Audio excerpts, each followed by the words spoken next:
Thursday. You know what that means, right? It is time for our pup date from our CBS News pup, Lonestar. Not only is he training to become a service dog through Canine Companions, but he's also here to teach us today, Brittany, about how to interact with service dogs. So what should we know? That's exactly right. We're going to talk about that etiquette because every time I see a service dog, even when Lonestar comes in, I still don't want to distract him. So Courtney's going to tell us about that. But we do want to give a quick update on Lonestar. I mean, if you need something to put a smile on your face after all the rain that Dominus is telling us about, come and check out Lonestar. He's getting so big. He's now close to 50 pounds. Yes. And he's up to about 7 months old. Exactly, yes. And he's now learning some new skills. What are the ones that you guys are working on now? We're continuing to work on the other ones, and now we're working on shake and under, where he goes under a chair or table, and he's working on speak. Ooh, Yes. that must be fun for everybody. You're getting to tell us what's on your mind, bud, right? Yes, you can tell you now.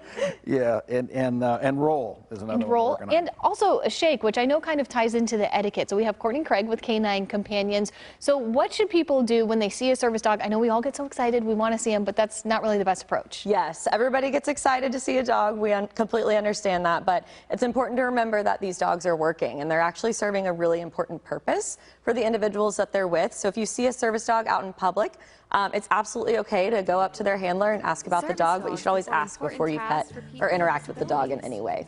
That's always a great idea. And you were also saying that maybe if the handler is not comfortable with them petting or the client that is working with the dog, there's another option. Yeah, so that shake that Lonestar is working on right now could be super useful for a handler if maybe they don't want the dog to get too excited or too distracted with someone petting them. They might say, you know, but you're welcome to shake their paw instead. And so that's a fun way for our dogs to interact with the public in a calm and appropriate manner. And that's always reinforcing the skills that they're learning. And you were also mentioning that, you know, when you're far off, it may look like the dog is not doing anything, but they're actually still working. Absolutely, yes. You never know what the need is of the handler and when they might need that dog to perform a task. So even if it looks like they're kind of just hanging out, they're always on call and they're potentially performing an important task at that moment. So it's always important to respect their space, you know, not talk to the dog, not make eyes at the dog from far away, but ask the handler about their dog. And if you want to pet them or maybe even shake their paw, very calmly walk up to them, give them their space and address the handler before you address the dog. Absolutely. You know, and that's always great advice too with any dog, yes, because you never know how somebody's personal dog is going to react to kids or somebody coming up as well. So thank you guys so much